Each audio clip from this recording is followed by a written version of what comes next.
Okay, I'm here at Wolfie's restaurant. I've been here for a couple of different events today. Sadly, this was the second event, so I only have a short amount of time, but thankfully, Tammy Moskites, have I said that correctly? Moskites, apologies for that. The CIO and the CISO, the Chief Information Security Officer of Venafi, is here, and she's come to Australia to give the media and some of her customers a briefing. So I thought I'd just get a quick wrap-up of what it was you spoke about today, and how you're helping the retail and banking customers in Australia with your trust solutions.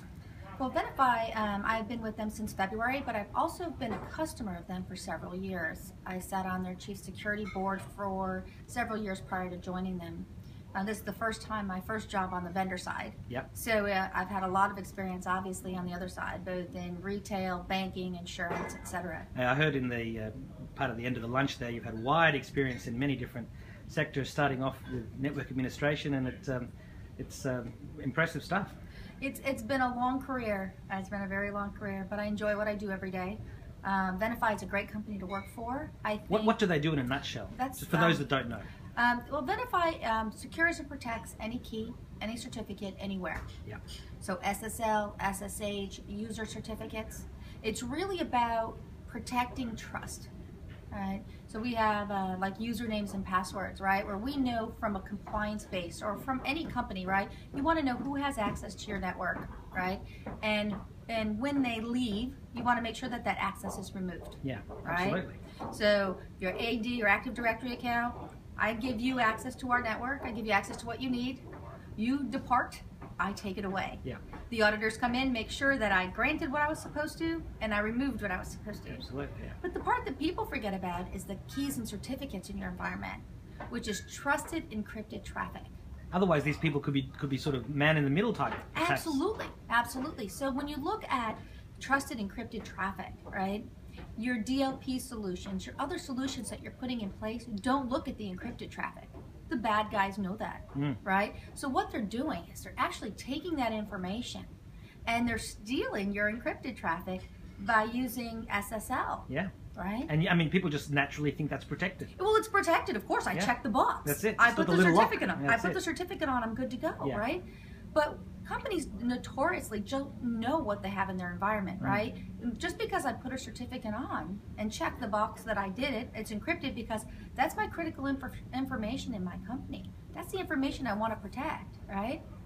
But I did nothing to manage, control the policy, know who and who doesn't have that particular certificate, how many I have, right? I can have operational efficiencies that break. Certificates expire, things go down. From a security perspective, that's important, right? Availability is core to the security officer, right? So as you look through this trust, right, it's like, why all of a sudden are people worried about secure transactions?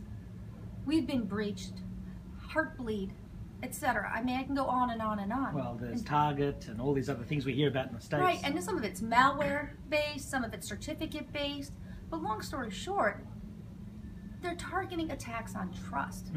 Which, if you are really looking to steal information, right, you're not going to target the information that is non-encrypted, because that in your data classification model is information that's not sensitive, or I don't care if anybody sees it. That's right, yes. Right? So I'm going to steal the encrypted traffic. But none, like I said earlier, none of your tools protect you against that, right? So how do your tools do that? Well, we don't necessarily, stop it, right, at that point, right? But what that does is that we're able to create complete inventory of all your keys and certificates in your environment, and then, and only then, you can start protecting yourself, right? Well, so, you've got situational awareness. Right? And the scary part is that most people think that they have a very small percentage of keys and certificates in their environment. And then when you come in and you do this analysis, you're swimming in them. It's eye-opening events, sometimes jaw-dropping, right? But a lot of it is even scarier because you don't know how it all got there. And most people manage it, like I said, via spreadsheets or whatever, and 18 different areas are working with it, right? So you obviously consolidate this as some central interface. Central interface, and we don't sell certificates, right? So the good thing is that we can look at any key, any cert, anywhere, and manage it through a single interface. I'm just thinking you must also have found fake certificates that people have... Tons. Yeah. And that's the scary part, is that we're finding those every single day when we go into companies, right? What sort of information is leaking out? And maybe none, Yeah. but maybe some. Could be the whole lot. Yeah. Or maybe it's just a certificate that somebody did because they were working in a development area and they might have created some crazy name for it. Yeah. But somehow it got transferred into And production forgotten. and forgot. Yeah, and it's a backdoor that no one even knows Nobody exists. even knows exists. And the other thing is that with the Venafi product, you're able to identify what type of certificate. So, you're looking at MD5, SHA-1, SHA-2, but MD5s, you can encrypt that for 65 cents on the underground, right? Yeah. I can send it, I get my key back in a couple hours, Yeah. less than $1, right? But still, a lot of companies, externally web-facing, still using MD5s just for the sake of they don't know. Right, so it is a very interesting prospect to know that you are getting attacked by trust. Yeah. What I was just explaining in the luncheon that I just left is that I try to explain it as, I trust you. You come over, you shake my hand, and I trust you. Yeah. I might not know you all that well, but I trust you. You shook my hand. Look okay, shake your hand. We talk. We walk away. Right? Might look over my shoulder, make sure, but everything's good, right? Yeah. But if I walked up to you with a crushed bottle, and you walked up to me with a knife, we certainly instantly don't trust each other. That's right. Yeah. Right? So then you also look at silicone-based, right? A computer is talking to a computer, or someone's talking to someone that's not a person, right? It is taking that trust, saying, I am computer X. Are you computer X? Yes. Well, thank you. Here, I will give you all my information, and you can take all my information because we're trusted, right? But then the same thing with the certificate. Right? If it goes to another computer and says, well, hi, I'm computer X, and you look back and say, well, I'm computer Y, we don't trust each other. That's the only way it knows it. But if you have compromised keys and certificates in your environment, that trust is there. I am computer X. Yes, you are computer X. Thank you for the information. And that's how they're continually stealing it. They can't see the knife. They can't see the broken glass. Back in the day with the dog typing, right? Love the internet because nobody knows I'm a dog. That's it. Right? It's the same idea. So I think as you look at attacks on trust and the way that they're increasing exponentially, this is the way the criminals are making money. They're not going to steal the easy stuff. No, the low-hanging fruit's already been stolen anyway. Right, and the thoughts of undermining security in general, right? All the investments we've made in DLP and identity management and IDS and IPS and etc. Right? They have a purpose. And this purpose that they serve is actually complete value add. But the part that's missing is that trusted part. Even from a DLP solution, it is not seeing the encrypted traffic going out. It's only looking at the information it could see.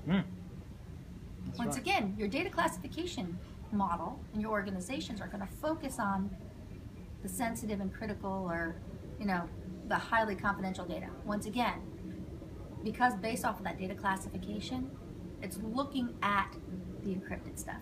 Once again, you're being missed.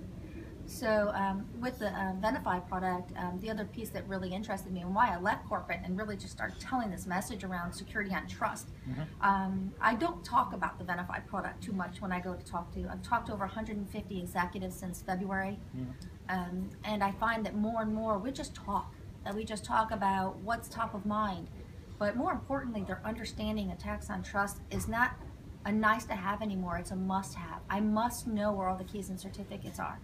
I must be able to revoke and replace quickly. And with Venafi, they're able to do that. And our customers just love the idea that they don't have to panic when the next heartbleed comes, because they're going to be able to quickly react, revoke and replace. Known good state based off of policy, based off of the CAs that I approve in my environment. They won't be expiring anymore because of reporting and availabilities. I'm able to detect anomalies. Right? Once I know known good state, if a certificate enters my environment that's not in the Venafi, alarms will go off. You can schedule to set an alert, whatever you choose. Send it to your SIM, send a ticket, whatever. But when something changes in your environment, you know about it. And it might not be malicious. Once again, it might be Joe developer that's taking it and pushing it into prod because his boss says this needs to be in prod by 3 o'clock, and forgets that he just had some old, test certificate that he was working on in the development environment. But then you sit there and you talk to them and say, you need to go through Venafi, you need to order your certificates, go through the change process and get the correct one according to policy. And then once again, you add it to your known good state. So Venafi has grown We are having a lot of fun. I'm learning a lot talking to executives across the world. I've been to more countries than I can think of. But I continue to spread the message around trust and trust protection. And I think securing trust is probably the next thing that people are really going to need to focus on. As I said, it's not a nice to have anymore, it's a must have. It's too easy. Yeah. It's too easy. Any final messages for potential clients that are watching right now? Well, I hope you feel free to reach out to me. I'm on LinkedIn, Tammy Moskites, Moskites. I know the name's hard to spell. It's not actually that hard, it just sounds worse than it is. But I think that if you want to reach out, I'd be more than happy to come in, do a threat report with you, go through what threat protection is, what trust protection is, how we can help. And if nothing else, give you some awareness as to what this problem is and help you prioritize it in your list of projects to do. It is a predecessor. It's a predecessor to DLP, identity management. You need to know what you have. You can't protect what you don't know. I think that's probably the best way of wrapping it up. Perfect. Thank you very much. Thanks a bunch. Thank you.